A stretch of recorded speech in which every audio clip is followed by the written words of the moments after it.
The road into Estes Park gets quieter the farther that you go. Have you ever noticed that? The streetlights thin out. The air even changes. The mountains start to close in around you, like something slowly narrowing your path. And then, without much warning, you see it. A large white building sitting against the dark outline of the Rockies. Still, out of place in a way that's hard to explain. For over 100 years, people have come here to rest, for fresh air, for something they couldn't quite find anywhere else. Some say they found it, others say they found something else entirely. Tonight on the Midnight Drive, we're in Colorado with a place that feels calm on the surface, but never fully quiet.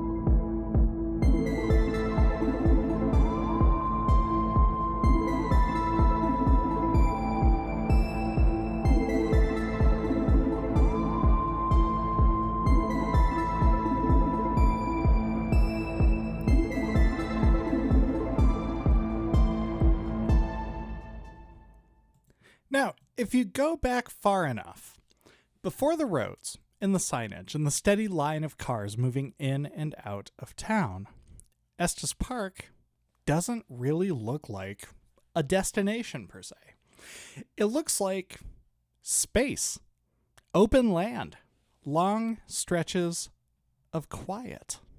The kind of place that you pass through, not the kind of place that you build something permanent on. Long before this hotel, this valley was known to the Ute and Arapaho tribes. It wasn't empty. It was used. It was moved through. Understood in a way that didn't require ownership. There's a difference between living in a place and trying to hold it. In the late 1800s, that shift starts to happen.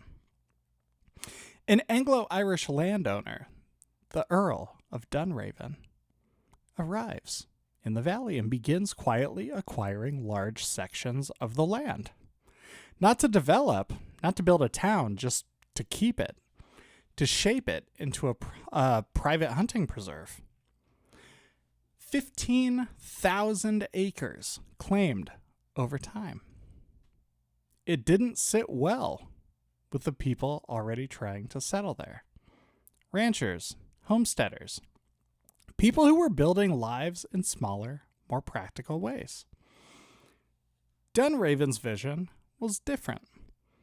Controlled, exclusive, a version of the valley that belonged to one person. It didn't last. By the 1880s, he left the area and the land shifted again. Passed along, broken up, absorbed into something a little more permanent, more public.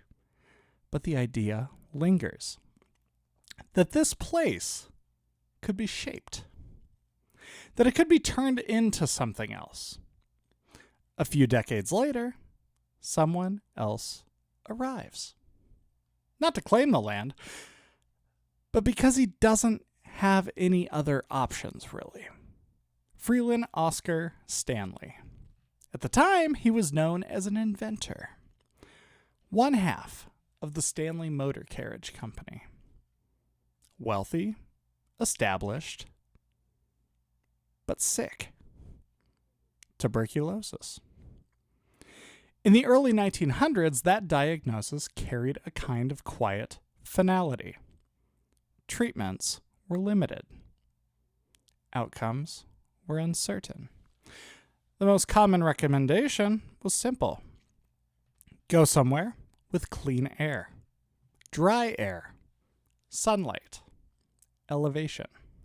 So, Stanley heads west.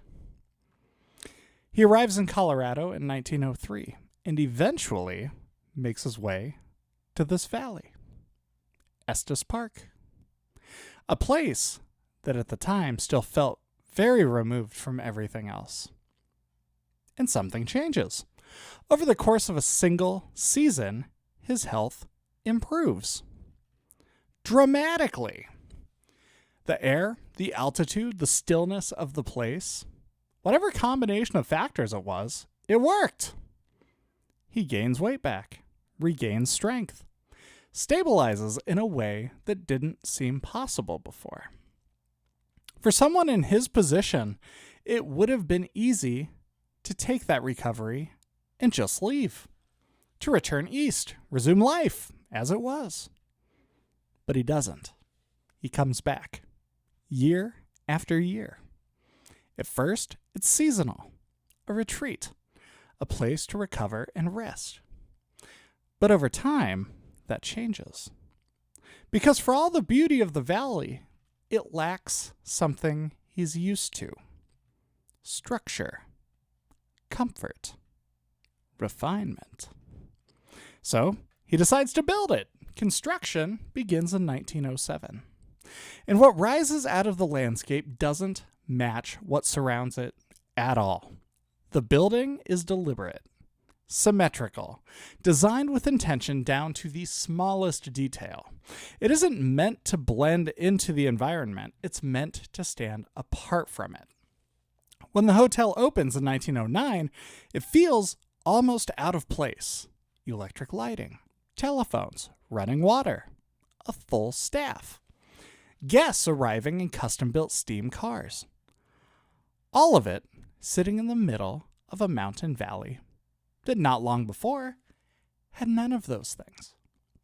It isn't just a hotel, it's a controlled environment.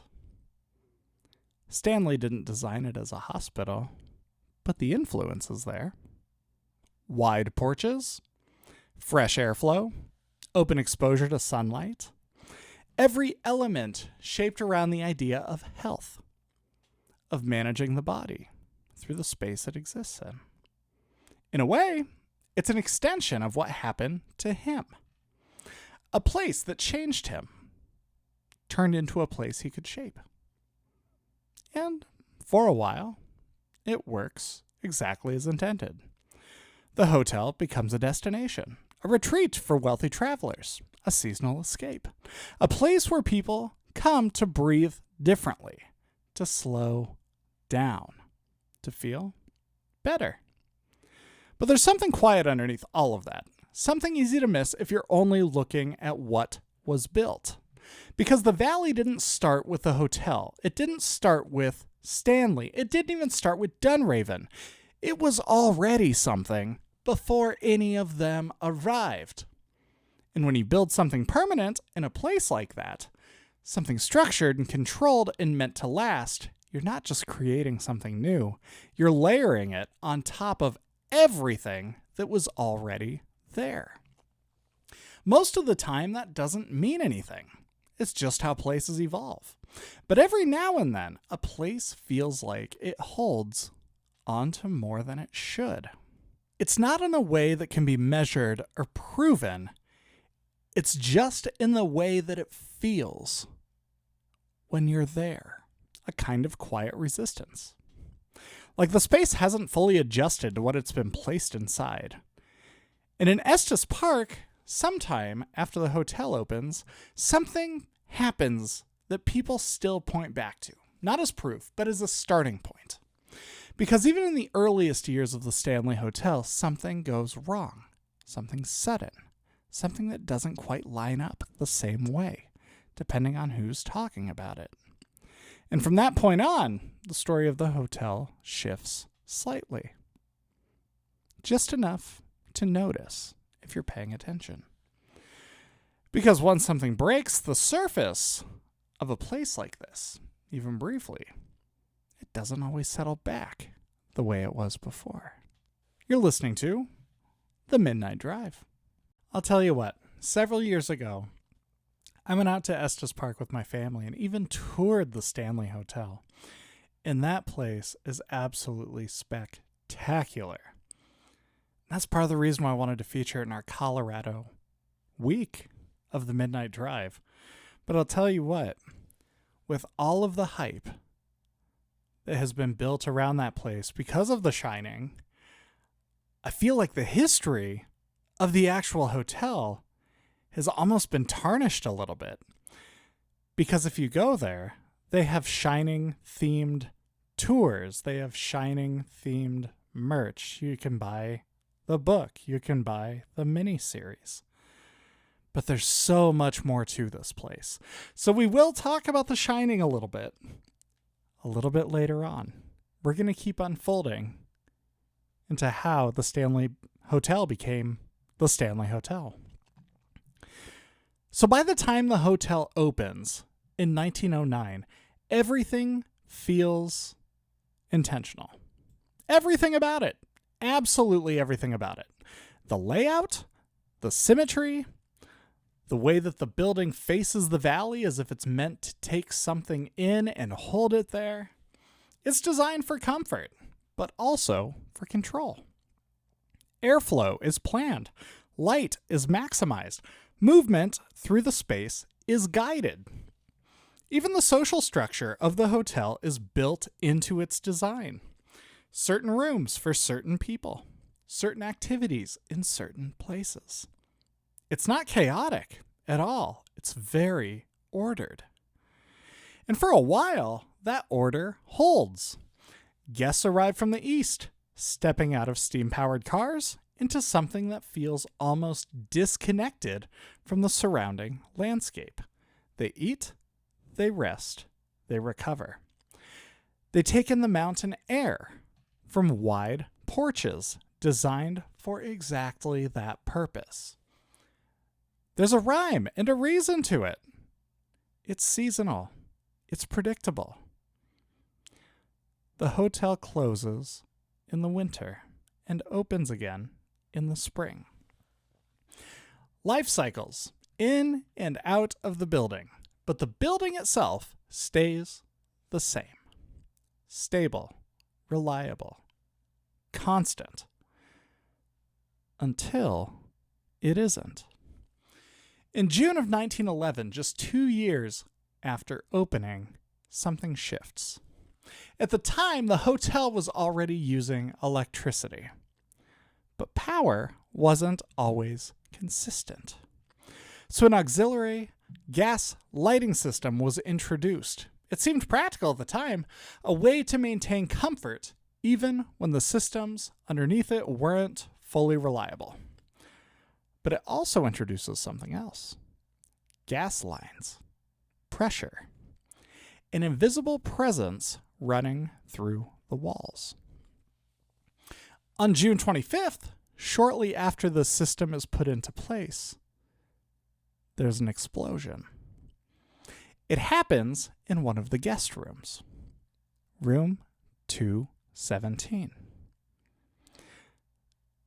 The details depend on where you look. Some reports say the explosion was severe enough to damage parts of the structure. Others downplay it. Some say multiple people were injured. Others focus on one name, Elizabeth Wilson, a chambermaid. In some accounts, she's thrown from the second floor. In others, that detail is disputed. What seems consistent is that she was injured, bad enough to be remembered. Badly enough that her name stays attached to the room long after the physical damage is repaired. And that's the moment where things started to blur. Because the event itself is documented. An explosion, an injury, early in the life of the hotel. That part is real. What comes after is less clear. Over time, guests begin to associate room 217 with something else entirely. Not danger, not even fear exactly, more like presence. People who stay there report waking up to find their belongings moved, clothes unfolded, suitcases unpacked, the room, in some cases, cleaner than when they went to sleep. It's not aggressive, it's not chaotic, it almost feels intentional. Like someone is still doing their job. There are also reports that don't fit that tone at all. Guests who describe something much colder, something that feels intrusive, a presence that enters the space in a way that doesn't feel welcome. Those accounts are less consistent, more personal, and harder to define. So they sit a little bit differently, but they still exist. And they keep the room from ever feeling neutral. Elsewhere in the hotel, the reports follow a similar pattern. On the 4th floor, which once served as a living quarters for the staff, guests have described hearing movement at night. Footsteps, running, laughter, the sound of children playing in the hallway. When they open their doors to check, there's nothing there. No one in the corridor, no indication that anyone was ever there at all. In the main areas of the hotel, the experiences shift again. Less movement, more atmosphere. Even music sometimes. A piano playing in an empty room. Often associated with Flora Stanley, who was known to spend time in the music spaces when she was alive. And occasionally, the sense of being watched. A figure in formal clothes. A man who appears briefly in common areas like the lobby or the billiard room, then disappears just as quickly. Those aren't isolated stories. They show up again and again in slightly different forms across different decades. And that's where it can become difficult to categorize because none of it can be verified. There's no single event you can point to and say, this is what caused this. The explosion doesn't explain the 4th floor. The layout of the building doesn't explain the piano. The history of the owners doesn't explain the consistency of the reports. So instead of building toward a conclusion, the story just accumulates. It builds on itself. Layers of experience. Some small, some more vivid. All of them tied to the same physical space. And over time, that accumulation becomes part of the identity of the hotel itself. Not officially, not in a documented sense, but in the way that people talk about it, and the way they approach it before they even arrive, expecting something. Even if they can't say what it is, it's all worth noting that when you go in expecting something, you will experience something. You just have to want it bad enough. Doesn't mean that something's actually occurring. It just means that you've primed yourself enough to recognize any sound or any movement out of your peripheral vision that it's going to be something to you. There's no clear pattern of danger here. If anything, many of these experiences people describe are very subtle. They're easy to dismiss. A misplaced object here. A sound that doesn't repeat over here. A feeling that fades once you leave the space, which makes it harder to define. Because it never fully crosses the line into something you can point at with certainty. It stays just below that, consistently. And that consistency is what keeps the stories alive. Not because they're extreme, but because they're familiar. Because enough people have had just enough of an experience to feel like something might be there, even if they can't explain it, even if they don't fully believe it themselves. And that's where the hotel settles. Until one night, decades later, someone arrives at the hotel at the exact right time, when it's nearly empty, when the season is ending, when the building is quieter than usual, and whatever is there, or isn't, has more space to be noticed. You're listening to The Midnight Drive. Now, I'd like for you to consider this. By the time stories settle into the walls of the hotel itself, they stop feeling like individual events, right? They start to feel more like patterns. Not something that can be proven, but something that still somehow seems to repeat itself. And the longer a place like this stays open, the more chances there are for those patterns to form. Guests come and go. Staff rotates in and out. Different decades, different expectations. Different reasons for being there altogether. And still, the same kinds of experiences continue to surface. Not always in the same way, but close enough that people notice. Room 217, for instance, is where most of these stories begin, or at least where they're easiest to point to. People who stay there often describe small changes to the space. Just subtle things. Objects moved, clothes folded, suitcases unpacked. Not disturbed, not scattered, organized. As if someone came through the room in the middle of the night with a purpose. It's not presented as something threatening. If anything, some guests describe it as helpful. Almost routine. Quietly unfolding in the background. Like a task being completed.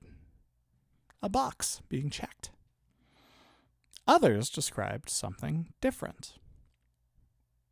A complete shift in the room at night.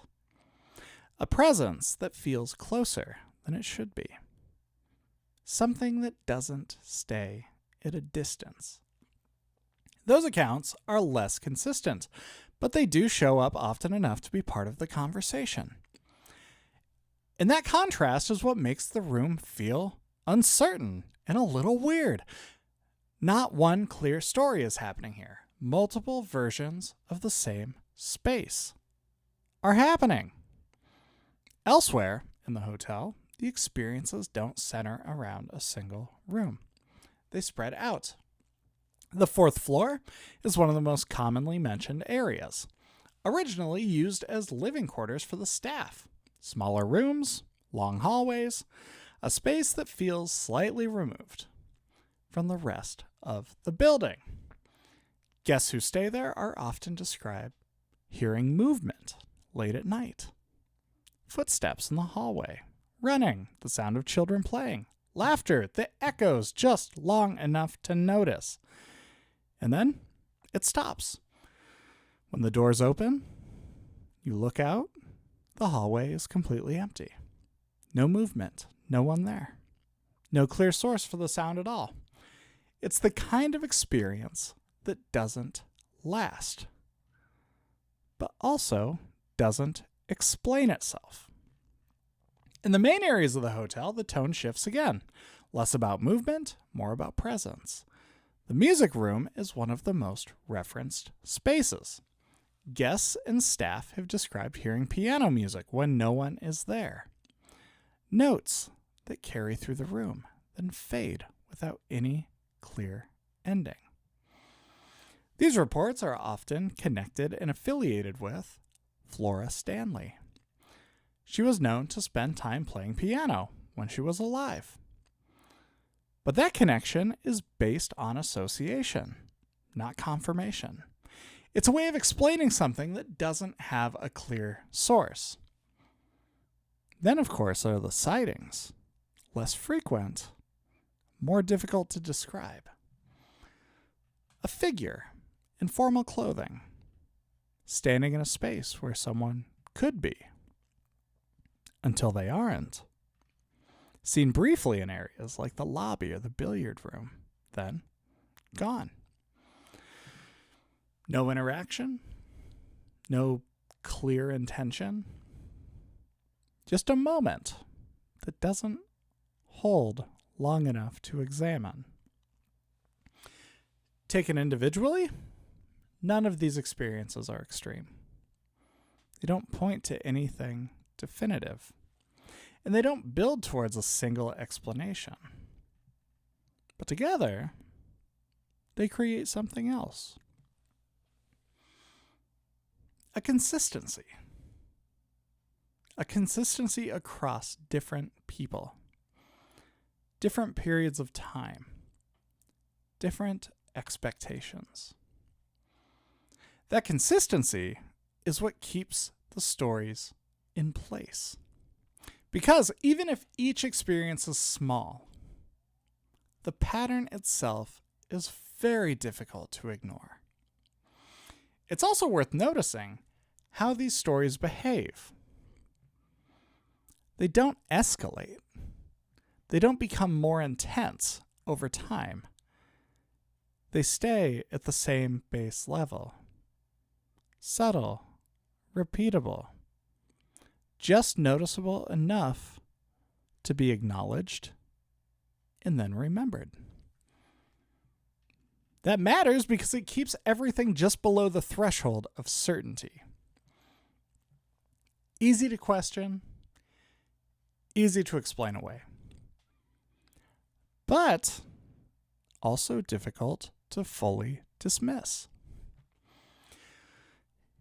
In that space, right in the middle, is where most of the conversation lives. There are also attempts to explain it. Naturally, a building this old carries sound differently. Right? Air moves in ways that aren't always predictable. Temperature shifts can create the feeling of movement or even presence. And memory plays a role. Expectation plays a role. Again, if you arrive somewhere already aware of its reputation, it changes how you interpret what you experience. Those explanations exist. And they're reasonable. They account for a lot, but not everything. And that gap, however small, is where the stories continue. Not as facts and not as proof, but as something people carry with them even after they leave. Something they think about later. They spin it around in their mind. Usually not right away. It tends to settle in after the fact, when the experience is already over, when there's distance from it, and more space to consider what it might have been, what it might not have been. And that's part of what makes the Stanley different from other places with similar reputations.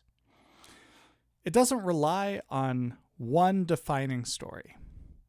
There's no single moment that explains everything away.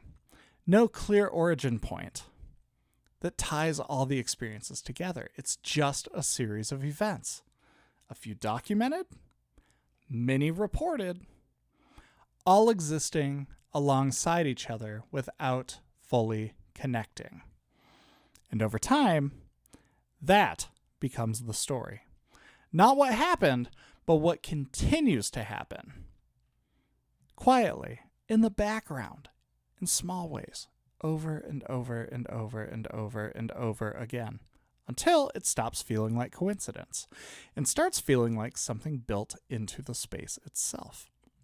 Because the experience doesn't depend on proof, it depends on being there, on walking through the space, on noticing something that doesn't quite line up, and carrying that with you when you leave. And for most people, that's where it ends. They leave, they move on. The experience fades. But every now and then, someone arrives at the hotel under different conditions. Not during the height of the season, not when the building is full, but at a time where the structure feels closer to empty. In those moments, the same patterns don't just repeat, they become easier to notice because there's less to compete with them, less to explain them away. And whatever is there, or isn't, has a little more room to exist. You're listening to The Midnight Drive. Now, since this is a location-based story, I have to know, have you ever been to the Stanley Hotel? Have you ever stayed at the Stanley Hotel? If so, would love to hear your experience. Please let us know in the comments below wherever you're listening to or watching this. And if you'd like to leave us a message, we'll play it on the air. The Midnight Drive's hotline is 402-610-2836. As we wrap up our last segment here, we're going to start getting into The Shining. By the time the season begins to wind down, the hotel starts to feel different. Not in an obvious way. Nothing changes about the structure. The rooms are the same. The hallways are the same. The view doesn't shift. But the presence of the people does. Fewer guests, less movement, longer stretches of quiet between sounds. And eventually, the building reaches a point where it's almost empty. That's how it was in 1974.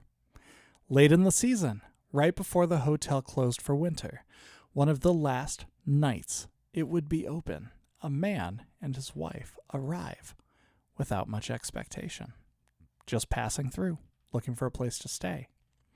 At that point, he's already a writer, a couple of published books, some success, but not yet what he would become.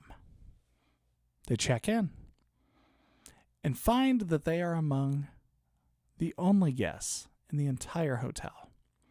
Almost every room is empty. Most of the staff is already preparing to shut things down for the winter.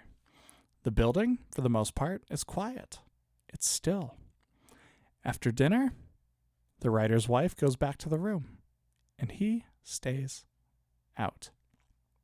Walking, not with a purpose, just moving through the space, room to room, hallway to hallway, taking it all in. The scale of the place changes when no one else is there. Spaces that feel normal during the day start to feel larger, more open. The distance between rooms feels longer. The silence carries differently. Every sound has more weight. Even the small ones. The shift of the floor. The movement of the air. The kind of details that usually get lost when a building is full. He moves through it alone. No one interrupting, no one filling in the gaps. Just the structure. And whatever it feels like when it's not being used. Later, he describes the experience in a very simple way. He was scared, but he liked it. That's a significant combination because it doesn't point to something external, it points to a reaction, to a space doing something to a person, not physically, but mentally, emotionally. The imagination turning on in response to the environment. At some point, he goes back to the room, falls asleep, and dreams. A long hallway, a sense of being chased, something moving through the space behind him. Not seen clearly, just felt. The kind of dream that doesn't explain itself, but definitely stays with you long after you wake up. He wakes up with an idea, not fully formed, but enough to start building something around it. A story about a place like this. A hotel. Isolated. Empty for long periods of time. A structure that holds on to people who pass through it. Not because something is there, but because of what the space does to the people when they're staying inside it. that story becomes something bigger later on. But at the time, it's just a reaction to a place, an environment creating an honest response. And again, that part is significant because there's no clear evidence that anything happened to him that night. No confirmed experience, no documented event, just a feeling, a shift in perception, and an idea that came out of it. Which raises a question. What is it about a place like this that can do that? Because the hotel was designed to be the opposite of unsettling. It was literally built for comfort, for health, for rest. Every detail shaped around making people feel better. And yet, under the right conditions, it seems to do something else. Not to everyone, not every time, but often enough to notice, especially when the building is empty or close to it. Because when a space is full, the experience is shared. Voices fill the area. Movement creates distraction. There's always something else to focus on. But when that's gone, the building has more presence. The structure becomes the experience. The length of the hallways and the way the sound carries, the way the light falls into certain rooms and not others. Something about the sense that you're moving through something that isn't actively responding to you. It just exists, and you're inside of it. That's when people tend to notice more. Not because something new is happening, but because there's less to interrupt it, less to explain it away in the moment. And that's where the line starts to blur again between what's there and what it feels like. Because even without any of the stories, even without the history, a place like this can still create a certain kind of response. The isolation, the stillness, a sense of being removed from everything else. Those things can have an effect. They change how people think, how they interpret small details, how quickly something unfamiliar turns into something unsettling. And once that process starts, it doesn't take much to keep it going. A sound, a shadow, a shift in the room that doesn't have an immediate explanation. And suddenly, the space feels different. Not because it changed, but because the way it's being experienced has. That doesn't prove anything. It doesn't confirm any of these stories, but it does explain why they continue. Why a place like this doesn't lose that reputation over time. Because it doesn't rely on a single event. It relies on something more subtle. Something built into the way the space exists. The way people move through it. And by the time you leave, that's usually all you have. Not a clear experience, not something you can fully explain, just a feeling that something about this place didn't fully settle while you were there. And maybe that's enough. Because a place doesn't need to show you anything directly to leave an impression on you that stays with you. Especially when the lights go out for the season. The building sits there, empty again, waiting for the next group of people to walk through it.